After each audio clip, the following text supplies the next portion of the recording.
Bonjour mesdames et messieurs, je m'appelle Koulibaly, je suis ivoirien, je viens du nord-ouest de la Côte d'Ivoire, précisément dans le Woroba. Et dans ma région, nous parlons le Woroduka à Ségla, le Maoka à Touba et le Koyaka à Makono. Chaque vendredi, nous faisons une vidéo pour aider les frères et sœurs qui souhaiteraient comprendre et parler notre langue maternelle. Et désormais, nous divisons notre vidéo en deux parties. Et dans la deuxième partie de notre vidéo, nous développons un fait social comme c'est le cas aujourd'hui. Nous allons vous parler de l'enlèvement des enfants. Donc, chers frères et sœurs, voilà ce que nous allons développer aujourd'hui dans notre vidéo de la semaine. Et dans la première partie concernant notre sujet du jour, c'est les homonymes. Nous allons vous parler des homonymes. Comme vous le savez, c'est des mots qu'on prononce de la même manière, mais qui ont des significations différentes. Donc, voilà un peu ce que je vais développer dans la première partie de ma vidéo, les homonymes en Woroduka. Donc, sans plus tarder, je vais commencer. Donc, comme je l'ai dit, aujourd'hui nous parlons des homonymes en Woroduka. Les premiers homonymes que nous avons sélectionnés pour vous, c'est Congo ou le Congo. Congo, c'est la faim. Et Congo peut signifier aussi le champ. Je vous donne un exemple. Deni Congo lama est bon, Congo lo. En français, on dira l'enfant affamé est revenu du champ. Donc, premier Congo, ça veut dire la faim. Deni Congo lama. Il est bon, Congo lo. Il est revenu du champ. Donc, premier mot Congo, ça veut dire la faim. Et deuxième Congo aussi veut dire le champ. Et vous savez très bien, Congo, la faim, qui est quelque chose qu'on ressent, c'est un besoin. Et l'autre Congo, qui est un lieu où on fait, où on cultive. Donc, signification différente, mais prononciation égale. Donc, deuxième homonyme, nous allons parler de Sanion ou Nisanion. Sanion, il y a achat, qui est un comportement, et Sanion, qui est le lapin. Je vous donne un exemple.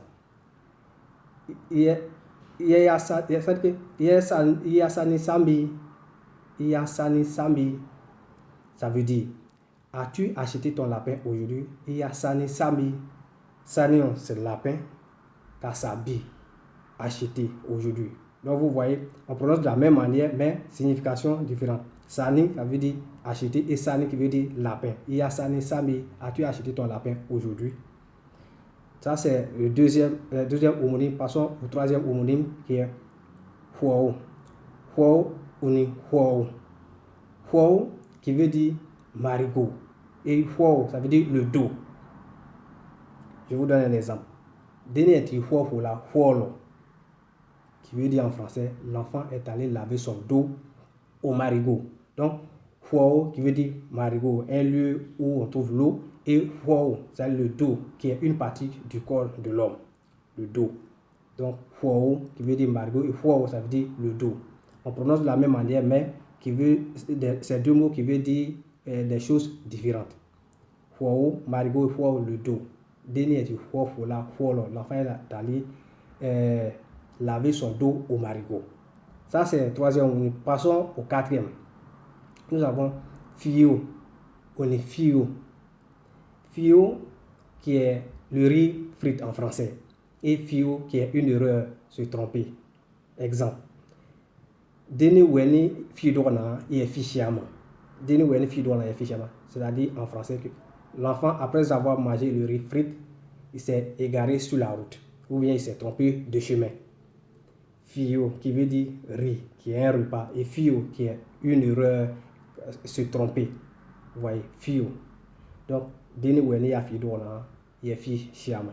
L'enfant, après avoir mangé son riz frite, il s'est trompé de route. Donc, Fio, qui veut dire un repas, le riz, et fille qui est une erreur, se tromper. Maintenant, passons au dernier, au cinquième, parce que nous allons vous parler de 5. Le cinquième qui est Suni ou ne Sunion. Suni qui est lien et Sunion qui est le furon. Je vous donne un exemple.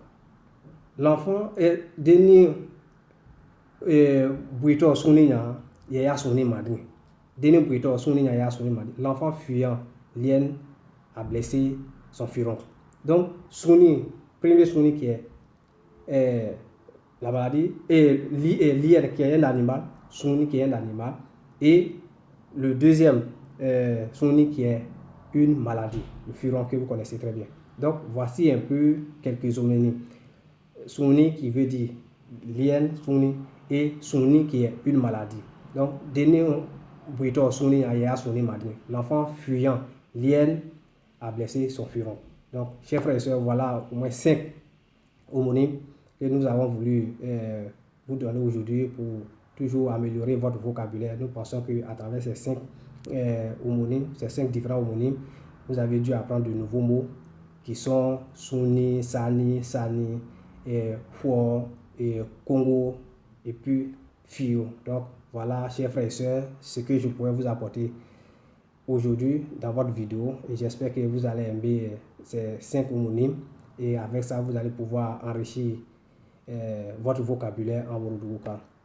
Donc sans plus tarder, comme je vous ai dit, nous allons passer à la deuxième partie de notre vidéo qui est consacrée aujourd'hui à l'enlèvement des enfants. Et avant d'entrer en profondeur, avant d'aller nous devons vous parler, nous devons vous montrer d'abord comment cela est rendu possible, cette histoire d'enlèvement d'enfants.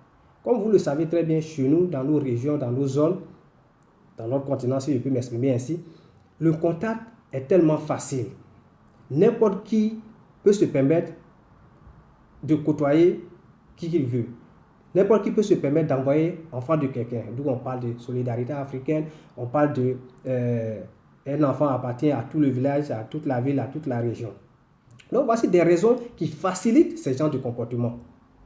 Donc maintenant, nous allons vous parler d'abord de ceux qui s'adonnent à ce genre de pratiques, qui s'adonnent à ces sales besognes, c'est-à-dire que ces enleveurs d'enfants. Comment ils arrivent à opérer, comment ils arrivent à planifier leurs choses. Vous voyez ces gens de personnes, ils se font passer, comme on le dit, pour des Pères Noël. Ils se font passer pour des oncles, bien des tantes gentilles avec les enfants, juste pour attirer les enfants, pour que les enfants s'approchent davantage d'eux, pour que les enfants n'aient pas peur d'eux, pour que les enfants aient l'amour de ces personnes-là. Et quand les enfants se collent à eux, voilà, le terrain est bien nettoyé, ils peuvent maintenant mener leur opération, ils peuvent maintenant mener à bien leur sale projet. Et non seulement ça, ils vont tout faire pour rentrer en contact avec les familles, tout ça là, pour que vraiment ils soient un membre de cette famille-là, pour qu'on ait l'amour de ce monsieur, pour que désormais, si on le voit accompagné de nos enfants, ou bien si on voit nos enfants avec eux, qu'on n'ait pas peur, qu'on n'ait rien dans la tête. Alors que, loin de là, lui, il a autre idée dans la tête. Avoir la liberté d'être avec l'enfant, avoir la liberté de pouvoir envoyer l'enfant, de pouvoir donner des cadeaux à quelqu'un. Un enfant que tu ne connais pas, ça lui, toi, tu donnes toujours des cadeaux. Ça sert à quoi? Si ce n'est pas pour acheter l'enfant. Mais comme nos enfants aussi, quand on est tout petit, on n'a pas peur, on ne connaît pas ce que c'est que la peur, ce que c'est que le danger. Donc du coup, l'enfant, il va avec le monsieur, il n'a pas peur. Il s'approche de lui et il est prêt à le suivre où il veut, quand il veut, comme il veut. Et ces personnes-là, ils vont endeuiller, ils vont mettre en danger, voire même la cohésion.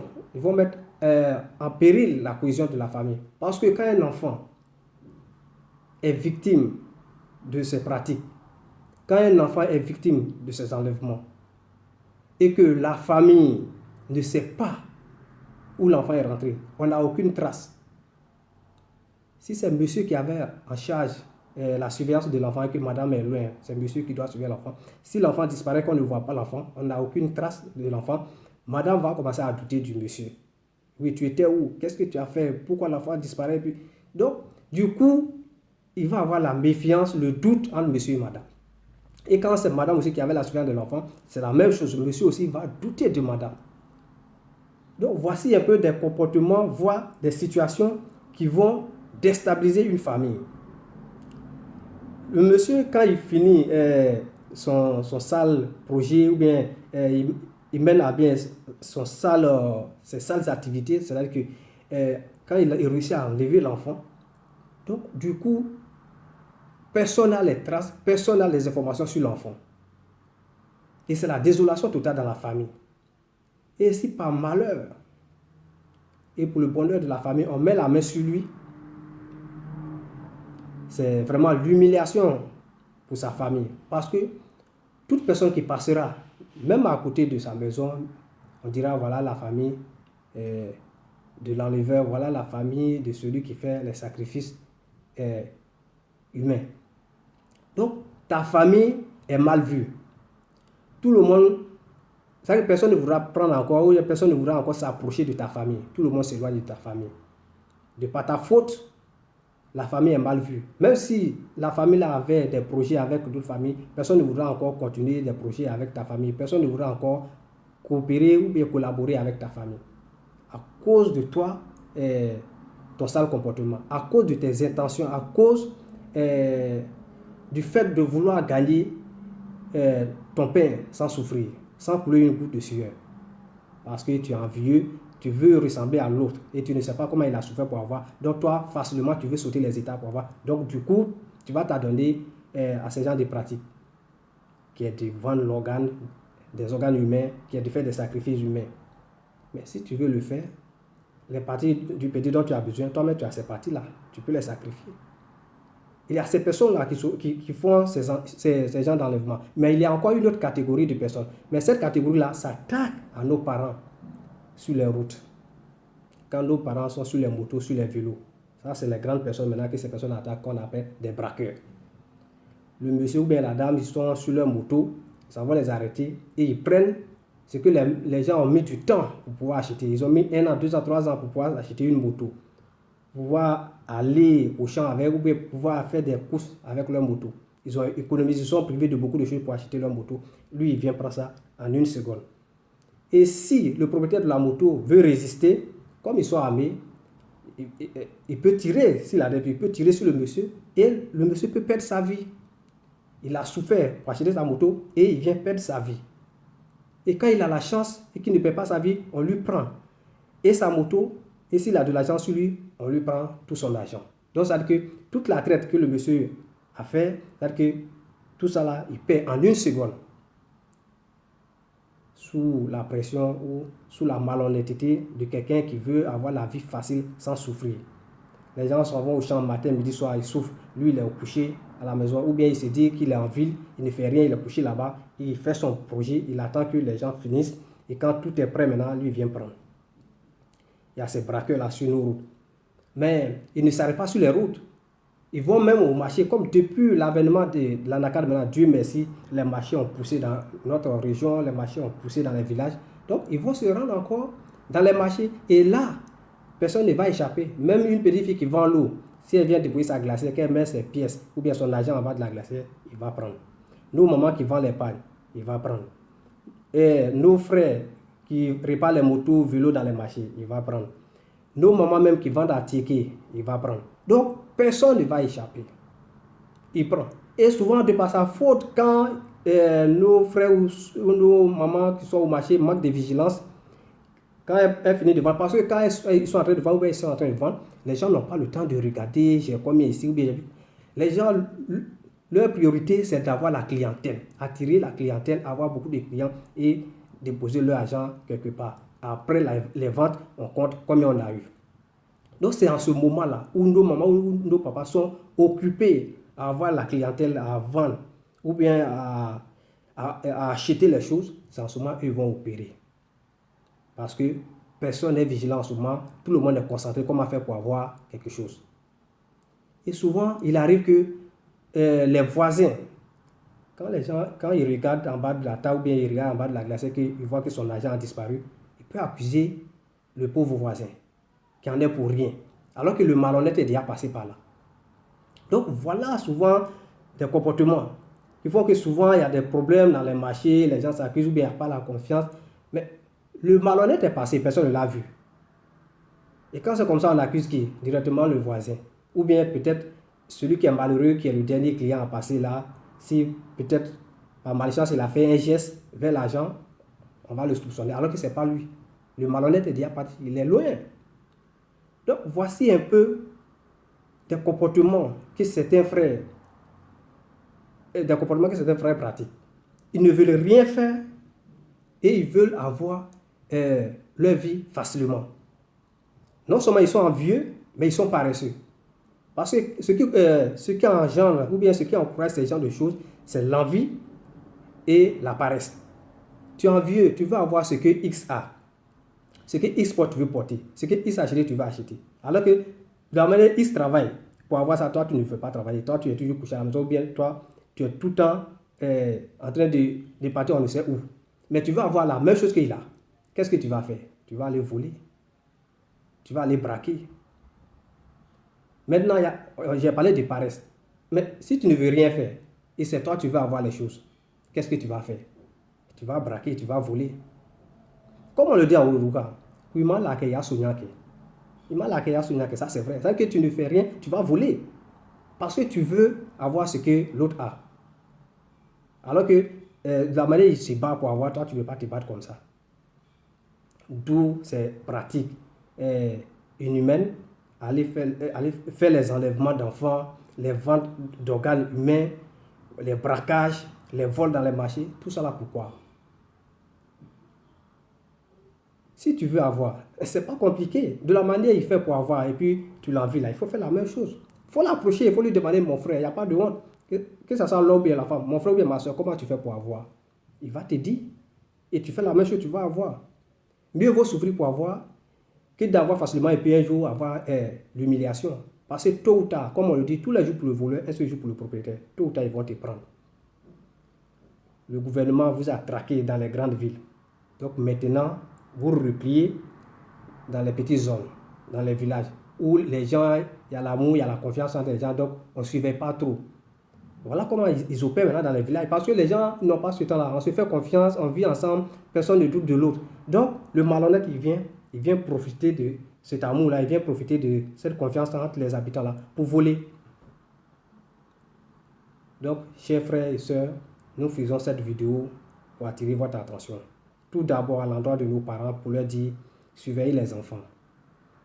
N'accordez pas une très grande liberté aux enfants. Et quand nous parlons de liberté, nous voulons parler de leur temps libre dehors. Parce que souvent on entend le parent dire, ah, moi mon enfant là, mais quand il finit de manger, il sort, et si c'est pas le soir, il ne rentre pas. Ah, parent, ton enfant sort, il finit de manger, il sort, tu ne sais pas où il va, qu'est-ce qu'il fait dehors, et c'est juste quand le soir il vient et tu cautionnes ça. C'est pas normal.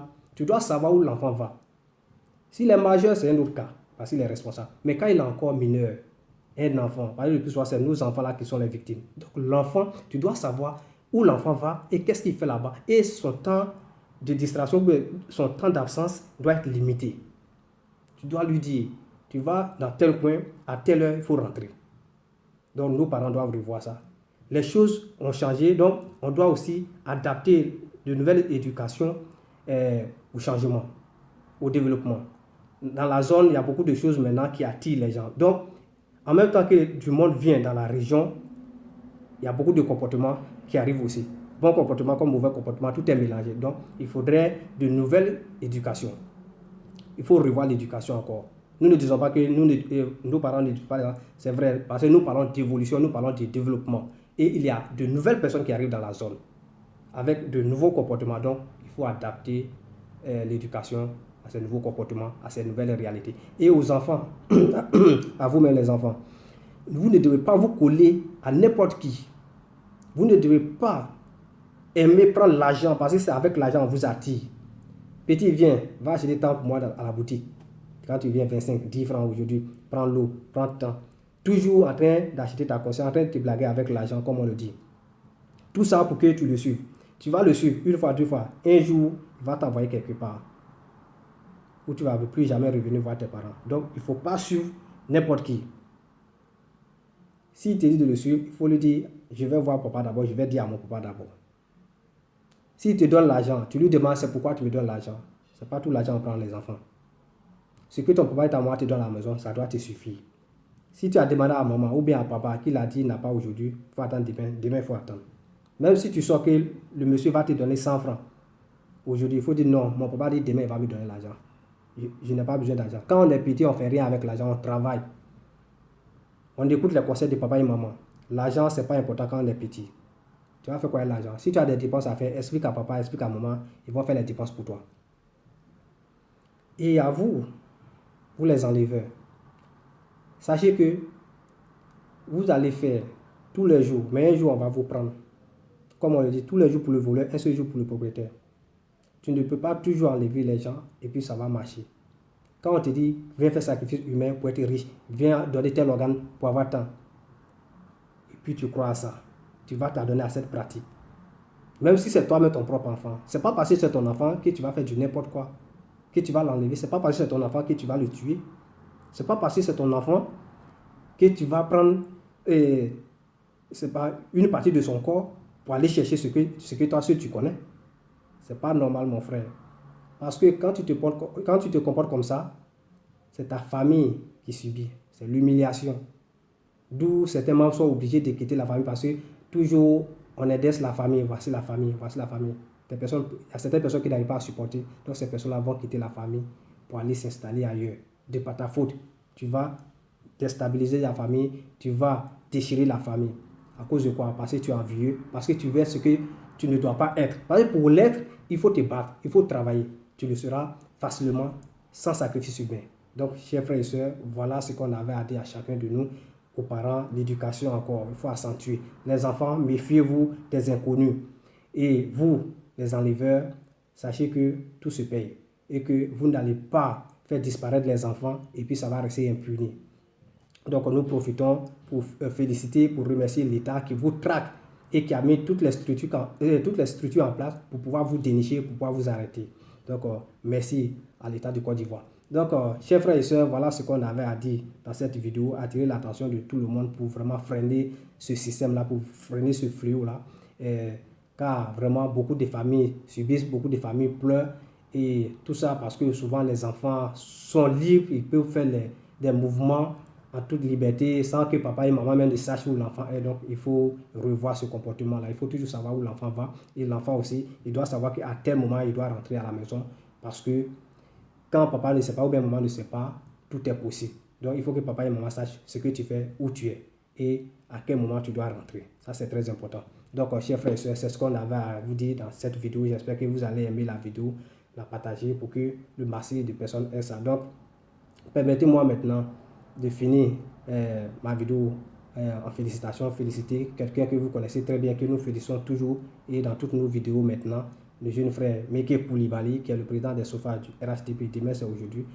Aujourd'hui, la félicitation d'aujourd'hui est spéciale parce que les SOFA du RHDP, en compagnie de leur président Meke Koulibaly, ont effectué nombreux déplacements dans le Yoruba pour réserver un accueil très chaleureux à notre panne, son Excellence M. Amadou Soumaoro, qui était en visite officielle dans le Yoruba, où il en a profité pour vraiment connaître les réalités de la région, écouter les parents qui ont profité aussi de l'occasion pour lui présenter des doléances et lui expliquer des réalités qu'ils vivent. Et ensemble, pour pouvoir trouver une solution pour un développement durable dans notre grand Yoruba. Donc, nous disons merci infiniment au SOFA du RHDP et à leur président Meke Koulibaly pour vraiment cet accueil réservé à notre panne, son Excellence M. Amadou Soumaoro. Donc voilà, chers frères et sœurs, ce qu'on avait à dire dans cette vidéo. Nous allons nous laisser, mais permettez-moi de conclure en anglais. Hi everyone, my name is Koulibaly. I come from Ivory Coast, precisely in the northwest of Côte d'Ivoire. In my region, we speak Woloduka in Sigla, Mauka in Tuba, and Koyaka in Makuno. Today, my topic is the homonym. Like you know, the homonyms are the word who are the same pronunciation but different meaning. So we talk about that today to improve the vocabulary of our brother and our sister who follow us. And in the second part of my video, I talk about abduction of children. People who kill children to make, according to them, sacrifice to get money or to get better life. So we have to attract the attention of our father to take care of their children and to give information to our children to refuse to follow the bad people and to talk about the bad people also. They have to know what you do today, you will pay for that tomorrow. That was my weekly video and I think you will like it, you will see it in order that many people get it. So like I say, donc chers frères, comme j'aime le dire pour prendre congé de vous, allez en Mousso Bali, on dit magbe. Ciao ciao.